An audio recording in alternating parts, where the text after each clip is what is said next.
ಶಂಕರನ ಪೂಜೆಯ ಕರಗರ ಪ್ರಿಯನ ಪೂಜೆಯ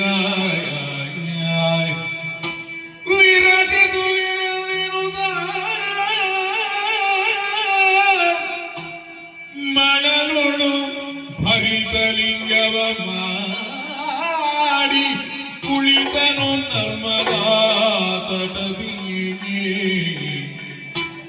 ಮಳಲೊಳು ಭರಿತ ಲಿಂಗವ ಮಾಡಿ ಕುಳಿತನು ನರ್ಮದಾ